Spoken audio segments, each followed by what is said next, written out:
ஒரு 2.5 மணி நேரம் 3 மணி நேரம் கதையை எழுத முடிஞ்ச உங்களால் ஒரு வார்த்தையில் ஒரு தலைப்பு வைக்க முடியாது. அதை யோசிக்கிறதுக்கான கெப்பாசிட்டி உங்களுக்கு இல்லையா? பெண்ணின் சுதந்திரத்தை அந்த பெண் சொல்கிறாங்க, அவங்க என் லைஃப்னு அவங்க சொல்கிறாங்க. வெறும் டீசரையோ ஒரு ட்ரெய்லரையோ பார்த்துட்டு நீங்கள் எந்த முடிவுக்குமே வரக்கூடாது.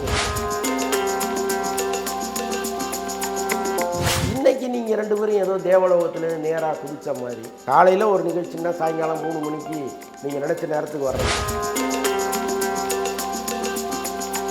கேம் சேஞ்சரோட இம்பாக்ட் வச்சு தான் இந்தியன் 3 எப்போ வரும்னு நிர்ணயிக்கப்படும்னு.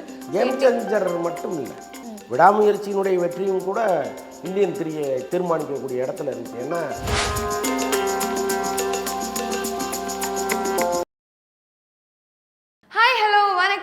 சினிமா நேயர்களே, நான் உங்களோட விஜய் தயா. இன்னைக்கான நேர்காணலில் நம்மளோட யார் இணைஞ்சிருக்காங்க அப்படின்னு பார்த்தீங்கன்னா வலைபேச்சு திரு அந்தணன் அவர்கள்.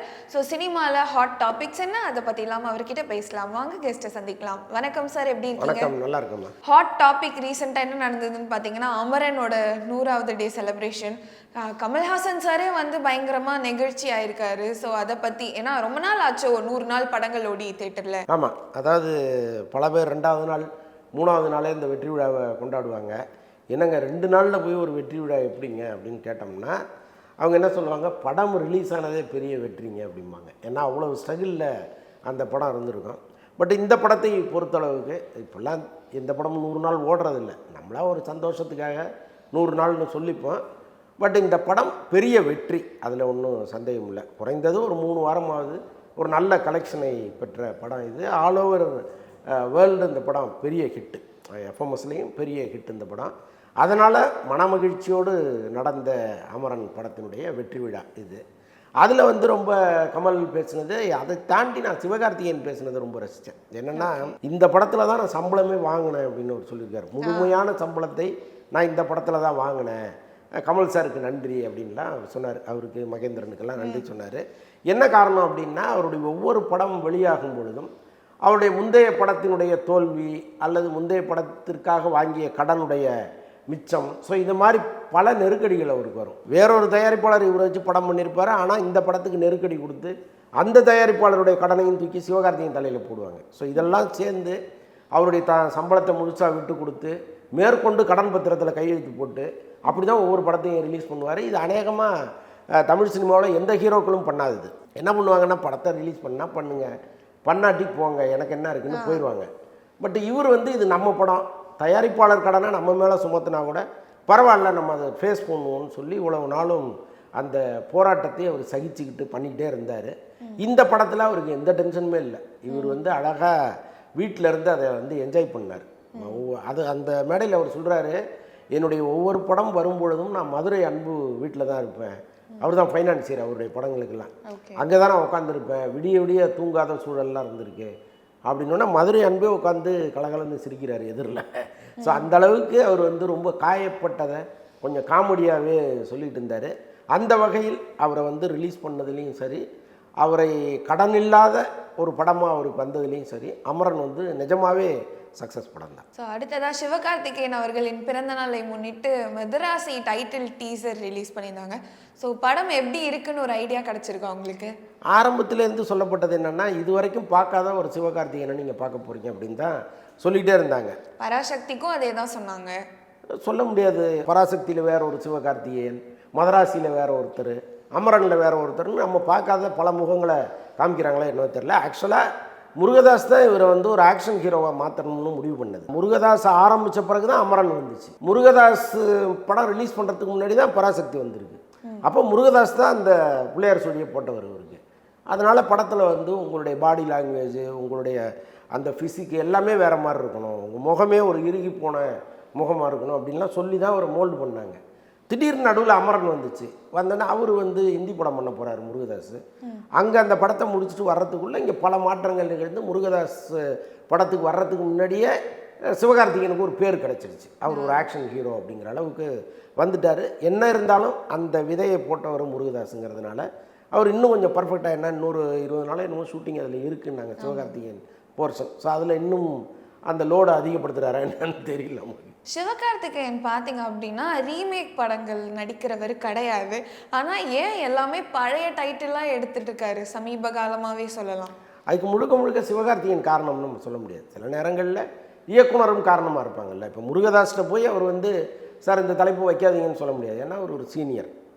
சிவகார்த்திகேயன் என்ட்ரி ஆகும்போதெல்லாம் முருகதாஸ் வந்து மிகப்பெரிய இடத்துல இருந்தவர். அவர்கிட்ட போய் சார் இந்த தலைப்பு வேணாம் மாற்றுங்கன்னு சொல்ல முடியாது. அதே மாதிரி சுதா கொங்கராட்டெல்லாம் நீங்கள் சஜஷன்லாம் சொல்லவே முடியாது. இந்த டைட்டில் வேணாம் இந்த டைட்டில் வேணாம்லாம் சொல்ல முடியாது. அப்போ சில படங்களுக்கு அவருடைய சாய்ஸாக இருக்கலாம், பல படங்களுக்கு டைரக்டருடைய சாய்ஸாக இருக்கலாம். ஆக மொத்தம் ரெண்டு தரப்புக்குமே நாம் சொல்கிறது என்னென்னா, ஒரு 2.5 மணி நேரம் 3 மணி நேரம் கதையை எழுத முடிஞ்ச உங்களால் ஒரு வார்த்தையில் ஒரு தலைப்பு வைக்க முடியாதா? அதை யோசிக்கிறதுக்கான கெப்பாசிட்டி உங்களுக்கு இல்லையா? ஏன் வந்து பழைய தலைப்புகளை தேடி தேடி வைக்கிறீங்க? அது வந்து பழைய படங்களுக்கான பெருமையும் காலி பண்ணிடுது. இப்போ பராசக்தின்னு கூகுளில் போய் அடிச்சிங்கன்னா பராசக்தி பழைய பராசக்தி தானே வரணும், சிவகார்த்திகேயன் படமாக வருது. அது இன்னும் போக போக இன்னும் கம்ப்ளீட்டாக அந்த பழைய படம் மறைஞ்சு போயிடும். அப்போ ஒரு வரலாற்று சிறப்புமிக்க ஒரு படத்தை அழிக்கிறதுல உங்களுக்கு என்ன ஆசை லாபம்? ஸோ அதனால் அதையெல்லாம் தவிர்க்கணும். அவர் எதிர்காலத்திலேயாவது அதை தவிர்த்தா நல்லாயிருக்கும். ஆக்சுவலாக சிவகார்த்திகேயன் பேமெண்ட் இஷ்யூ பற்றி நீங்கள் ஒன்று சொல்லியிருந்தீங்க. ஆனால் சிவகார்த்திகேயன் பார்த்தீங்கன்னா ஒரு எக்ஸ்பெரிமெண்ட் மூவிஸ் ட்ரை பண்ணுற ஒருத்தர். அப்படி பார்த்தா அதில் ஹிட் ஆர் ஃப்ளாப்ஸ் இருக்கும் தானே. அப்போ ஃப்ளாப்ஸ்க்கு பயப்படாத ஒரு மனிதரா அவர்? இல்லைங்க, அப்படி கிடையாது. ஆக்சுவலாக ஒரு நடிகர் வளர்ந்து வரும்போது இந்த டெக்னீஷியன்ஸு கூட நடிக்கிறவங்க இவங்க எல்லாரையுமே பெரிய ஆட்களாக நீங்கள் போட்டிங்கன்னா அந்த படத்துக்கு வந்து ஒரு பெரிய அட்டென்ஷன் கிடைக்கும். இப்போ சிவகார்த்திகேயன் வந்து அவருடைய லெவலை மீறி ஒரு வேலையை செய்வார். இப்போ ஆரம்பத்தில் அவருடைய படங்கள் பார்த்திங்கன்னா அவர் ஒரு சாதாரண ஹீரோ தான். ஒரு 10 லட்சம் 20 லட்சம் சம்பளம் வாங்குகிற ஹீரோவாக இருப்பார். ஆனால் அவரை விட அதிக சம்பளம் வாங்குகிற ஒரு ஹீரோயினை கொண்டு வந்து போடுவாங்க, அவரை விட அதிக சம்பளம் வாங்குகிற ஒரு கேமராமேனை கொண்டு வந்து போடுவாங்க. அப்போ என்ன ஆகும்னா சிவகார்த்திகேயன் படத்துக்கு ஆட்டோமேட்டிக்காக ஒரு வெயிட் ஒன்று வரும். ஸோ இப்படி தான் ஒவ்வொரு முறையும் அவர் பண்ணி இந்த கடனாளியாக மாறினது. இன்றைக்கி வேணால் ஒரு பெரிய சம்பளம் வாங்கலாம், ஒரு 60 கோடி கேட்கலாம், அதை கொடுக்கறதுக்கு கியூ கட்டி நிற்கலாம். ஆனால் வளர்கிற காலத்தில் அந்த ரிஸ்க் எடுத்தார்ல அவர், அதுதான் இங்கே பெரிய விஷயமா சொல்கிறாங்க. வெற்றிமாறனோட பேட் கேர்ள் நிறைய பேக்லாஷ் ஃபேஸ் பண்ணது அந்த மூவி. உங்களோட பார்வை என்ன? என்னை பொறுத்த அளவுக்கு கருத்து சுதந்திரம்னு ஒன்று இருக்குது. அப்போ இந்த படம் ஒரு கருத்தை சொல்லுது. ஒரு பெண்ணின் சுதந்திரத்தை அந்த பெண் சொல்கிறாங்க. அவங்க என் லைஃப்னு அவங்க சொல்கிறாங்க. நான் வளர்ந்த விதம், என் வாழ்க்கையிலேருந்து நான் ஒரு கதையை உருவாக்கியிருக்கேன்னு அவங்க சொல்கிறாங்க. வெறும் டீசரப்பையோ ஒரு ட்ரெய்லரையோ பார்த்துட்டு நீங்கள் எந்த முடிவுக்குமே வரக்கூடாது அப்படிங்கிறது தான் நம்ம கருத்து. நீங்கள் படத்தை வர விடுங்க, வந்த பிறகு அதில் ஏதாவது சமூகத்திற்கு ஒவ்வாத கருத்தை அவங்க சொல்லியிருக்காங்கன்னா நீங்கள் ஃபைட் பண்ணுங்கள், அதில் தப்பே கிடையாது. சென்சார்னு ஒரு அமைப்பு இருக்குது. அந்த அமைப்பை தாண்டி இங்கே பல பேர் சென்சார் ஆஃபீஸராக இருக்கிறத எப்படி நம்ம ஒத்துக்க முடியும்? சென்சார்னு ஒரு அமைப்பு எதுக்கு இருக்குது? இந்த படம் சமூகத்திலே தேவைப்படுற படம் அல்லது தேவையில்லாத படம், ஏதோ ஒரு சிம்பிள் ஒன்று கொடுக்குறாங்கல்ல, ஏ கொடுக்குறாங்க அல்லது யூஏ கொடுக்குறாங்க, ஏதோ ஒன்று கொடுத்து அந்த படத்தை வெளியில் அனுப்புகிறாங்க. இன்னொன்று, அந்த படத்தில் பல காட்சிகளை அவங்க கத்தரித்து தான் அனுப்புவாங்க. டைலாக் மோசமாக இருந்தால் மியூட் பண்ணுவாங்க, காட்சிகள் மோசமாக இருந்தால் அதை கட் பண்ணுவாங்க. இது சமூகத்தில் பார்க்க தகுதியான படம்ங்கிறத முடிவு பண்ணுற விஷயம் சென்சார் ஆஃபீஸருக்கு இருக்குது. அந்த அதிகாரம் அவருக்கு தான் இருக்குது. அவர் கையெழுத்து போட்டு ஒரு படம் வெளியில் வந்த பிறகு நீங்கள் அந்த படத்தை வெளியில் விடக்கூடாதுன்னு சொல்கிறதுங்கிறது, அப்போ இங்கே என்ன இருக்குது ஜனநாயகம்னு நமக்கு புரியல. இன்னொன்று, அந்த படம் இப்போ நீங்கள் பார்க்கும்பொழுது ஒரு கருத்தை சொல்லுது. படம் வெளியில் வந்து பார்த்தீங்கன்னா கிளைமாக்ஸில் அப்படியே வேற ஒரு கருத்தை சொன்னாங்கன்னா என்ன பண்ணுவீங்க? இப்படியெல்லாம் இருந்தால் அந்த பொண்ணு அவளுக்கு வாழ்க்கையில் இப்படி ஒரு கேவலமான சூழல் அமைஞ்சு போச்சு அவளுக்கு, அதனால் இப்படி இருக்காதீங்கன்னு சொன்னாங்கன்னா அப்போ நீங்கள் அந்த படம் சரியான படம் தானே எடுத்துக்க முடியும். ரொம்ப ஆரம்பத்திலே அந்த படத்துக்கு வர்ற எதிர்ப்புகள்ங்கிறது ஏற்றுக்கொள்ள முடியாத எதிர்ப்பு தான். ஸோ Feb 21 ரிலீசஸ் பற்றி பேசலாம். நீக் அண்ட் டிராகன். ஸோ எப்படி இருக்க போகுது படம்? ஒரு படத்தை நம்ம முன்கூட்டியே வந்து சூப்பர் ஹிட் அடிச்சிடணும்னு சொல்ல முடியாது. ஏன்னா நம்ம எதிர்பார்க்குற பல படங்கள் திரைக்கு வந்து நம்மளை ஏமாற்றிருக்கு. ஸோ அதனால் வந்து முழுக்க இந்த 2 படமும் நல்லா இருக்கும்னு நாம் சொல்ல முடியாது. அதே நேரத்தில் இந்த இண்டஸ்ட்ரியில் என்ன பேசுகிறாங்க அப்படிங்கிறத நம்ம இங்கே பதிவு பண்ணலாம். என்ன சொல்கிறாங்கன்னா, இந்த 2 படத்தையுமே பார்த்தவங்க என்ன சொல்கிறாங்கன்னா, சூப்பரான படங்க ரெண்டுமே, ஒரே நேரத்தில் 2 வெற்றி படங்கள் இப்போ வரப்போகுது அப்படின்னு சொல்கிறாங்க. அதனால் வந்து நீக் வந்து ஃபுல் காமெடி படமாக இருக்குது. டிராகன் வந்து காதல் காமெடின்னு அவருக்குன்னு ஒரு ஃப்ளேவர் ஒன்று வச்சுருக்கிறார் பிரதீப் ரங்கநாதன். ஸோ அதை கரெக்டாக அதில் ப்ரெசென்ட் பண்ணியிருக்காங்க.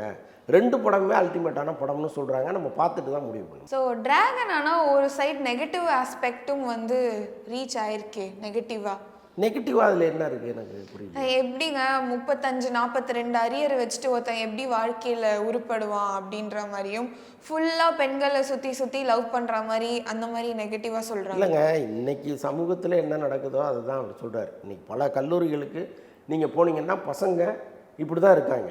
சில பேர் வந்து அதில் படிச்சுட்டு முன்னேறி வேறு வெளிநாடுகளுக்கு போகிறான், இங்கேயே வந்து பெரிய நிறுவனங்களில் ஒர்க் பண்ணுறான். அது வந்து அந்த பர்சன்டேஜ் பார்த்திங்கன்னா ஒரு 10% தான் இருக்குது. பாக்கி வந்து ஒரு 90% கல்லூரின்னா இந்த அடாவடிகளும் ஆட்டங்களும் தான். இன்னொன்று இங்கே சென்னையில் சில கல்லூரிகள் இருக்குது. அந்த கல்லூரிகளுக்குன்னு சில முத்திரைகள்லாம் இருக்குது. அந்த கல்லூரியில் ஒருவராக இவர் இருக்கலாம்ல. நீங்கள் ஒரேடியாக ஐஐடியில் படிக்கிற மாணவர் இப்படி இருந்தாருன்னா நீங்கள் கேட்கலாம், அது எப்படியா ஐஐடியில் படிக்கிறவன் எப்படி இருப்பானான்ட்டு.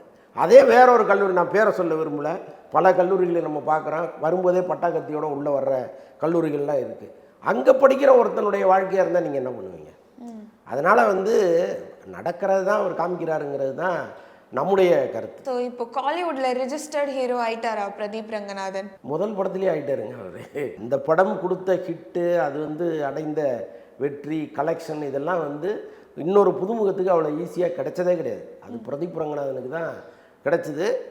அதுக்கப்புறம் வந்து அவரை எவ்வளோ பேர் எனக்கு படம் பண்ணி கொடுங்க, எனக்கு படம் பண்ணி கொடுங்கன்னு சூழ்ந்துருப்பாங்க. சாதாரண வெற்றி அடைந்த ஒரு ஹீரோவாக இருந்தால் கூட தினமும் 10 பேர் வந்து நம்ம படம் பண்ணி கொடுங்க சார்னு கேட்பாங்க. இவர் அதிரி புதிரியான ஹிட்டு, கிட்டத்தட்ட 100 கோடி ரூபா கலெக்ஷன் அந்த படம்.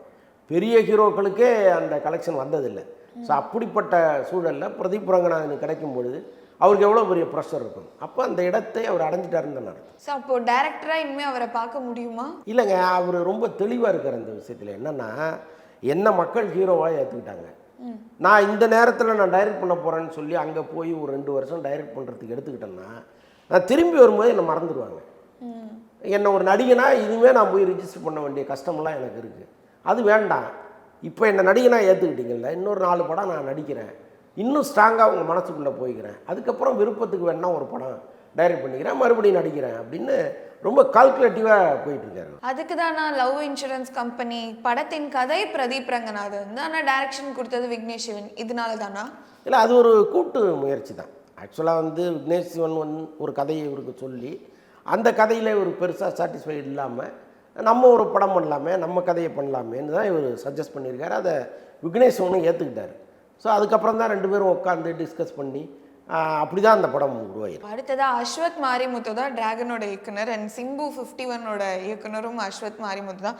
ஸோ பார்த்தீங்கன்னா இப்போ சிம்புக்கு பேக் டு பேக் லைனப்ஸ் இருக்குது, 49, 50, 51. அதை பற்றின அப்டேட்ஸ். சிம்பு இப்போ தான் வந்து திடீர்னு எந்திரிச்சிருக்கிறாரு. ஆகா, பல பேர் வந்து ஃபாஸ்ட்டாக ஓடிக்கிட்டு இருக்காங்களே, நம்ம ஏன் இப்படி இருக்கணும்னு அவருக்கு இப்போ தான் தோணியிருக்கும்னு நினைக்கிறேன். பட் அந்த வாய்ப்பை அவருக்கு கொடுத்தது வந்து தக் லைஃப். ஆக்சுவலாக அதுக்கு முன்னாடி வந்து மாநாடு வந்துச்சு, மாநாட்டுக்கு பிறகு வந்து வெந்து தணிந்தது காடு வந்துச்சு. அந்த படம் பெரிய ஹிட் இல்லை. அதில் அவருக்கு ஒரு பெரிய வருத்தம். அப்படியே மெல்ல அவர் பழைய சிம்புவாக மாறும் பொழுது கொஞ்சம் அவருக்கும் ஒரு கவலை வரும்ல, என்னடா இது இப்படி ஆயிடுச்சு அப்படின்ட்டு. அந்த சூழலில் தான் மணிரத்னா வான்னு கூப்பிட்றாரு, ரொம்ப உரிமையோட கூப்பிட்டு அந்த படத்தில் நடிக்க வைக்கும்போது இப்போ அந்த படத்தில் அவருக்கு ஒரு பெரிய மரியாதை வந்துருச்சு. வெளியில் இப்போ என்ன பேசுகிறாங்க அப்படின்னா, கமலும் சிம்புவும் இணைந்து நடிக்கிற இந்த படத்தில் ஈக்குவலான போர்ஷன் இருக்குது 2 பேருக்குமே.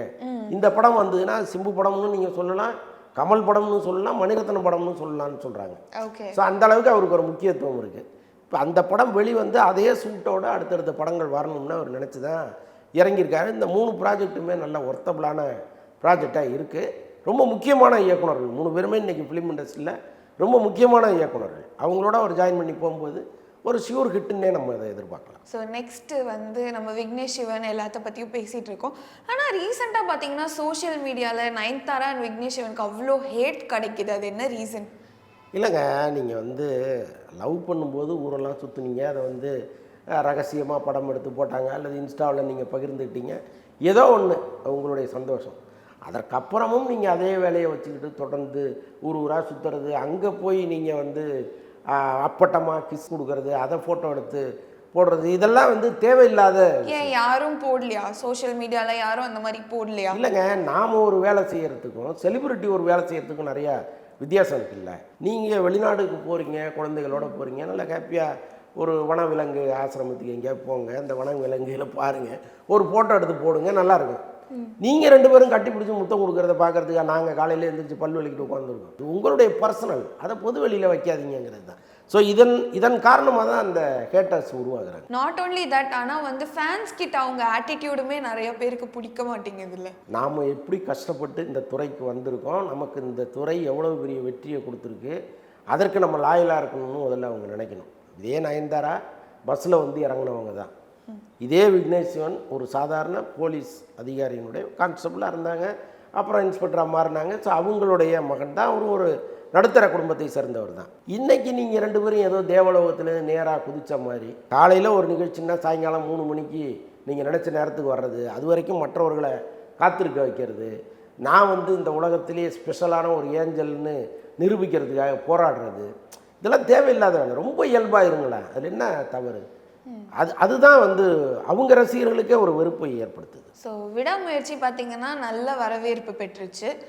குட் பேட் அக்லி எப்படி இருக்க போகுது? குட் பேட் அக்லி மேலே பெரிய நம்பிக்கை இருக்குது. இன்னைக்கு காலையில் கூட அஜித் ரசிகர் ஒருத்தர் ஜிவி பிரகாஷுக்கு டேக் பண்ணி போட்டிருக்காரு, எங்களுடைய கடைசி நம்பிக்கை குட் பேட் அக்லி தான், அதை எப்படியாவது காப்பாற்றி கொடுங்க அப்படின்லாம் போட்டிருக்காரு. அந்த அளவுக்கு பெரும்பாலான ஒரு சிலருக்கு அந்த படம் ரொம்ப பிடிச்சிருக்கு. விடாமுயற்சி சில அஜித் ரசிகர்களுக்கு பிடிச்சிருக்கு, அதையும் நம்ம இங்கே பதிவு பண்ணி தான் ஆகணும்.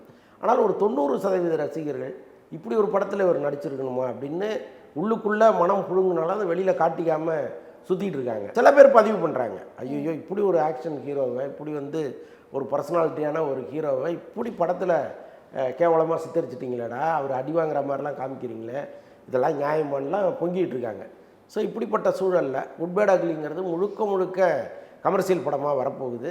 ஸோ அந்த படத்தை ரொம்ப எதிர்பார்த்து காத்துட்ருக்காங்க. ஸோ நீங்கள் நம்ம இன்டர்வியூலேயே சொல்லியிருந்தீங்க, கேம் சேஞ்சரோட இம்பேக்ட் வச்சு தான் இந்தியன் 3 எப்போ வரும்னு நிர்ணயிக்கப்படும்னு. கேம் சேஞ்சர் மட்டும் இல்லை, விடாமுயற்சியினுடைய வெற்றியும் கூட இந்தியன் 3 தீர்மானிக்கக்கூடிய இடத்துல இருந்துச்சு. ஏன்னா லைக்கா நிறுவனம் தான் விடாமுயற்சியை தயாரிச்சது. ஸோ அதனால் இந்த படம் ஒருவேளை ஒரு பெரிய வெற்றியை கொடுத்து அவங்களுக்கு ஒரு கலெக்ஷன் வந்திருந்ததுன்னா இந்தியன் 3 அவங்க கையில் எடுத்திருப்பாங்க. இப்போ இந்தியன் 3க்கு கமலஹாசனுக்கு பெரிய சம்பளம் கொடுக்கணும், சங்கருக்கு பெரிய சம்பளம் கொடுக்கணும், அதை தாண்டி ப்ரொடக்ஷன் செலவு இருக்குது. ஸோ இதை 3ம் இன்றைக்கி செய்யக்கூடிய இடத்துல லைக்கா இருக்கான்னா இல்லை, விடாமுயற்சி அவங்களுக்கு பெரிய லாஸ். ஸோ இப்படிப்பட்ட சூழலில் அந்த படம் வருமா வராதாங்கிற சந்தேகத்தை அதை ஏற்படுத்தியிருக்கு. ஒருவேளை வரணும்னா சங்கர் தன் சம்பளத்தை விட்டு கொடுக்கணும், கமல் தன் சம்பளத்தை விட்டு கொடுக்கணும். இது ரெண்டும் நடந்ததுன்னா அந்த படம் வர கொடுப்பாங்களா?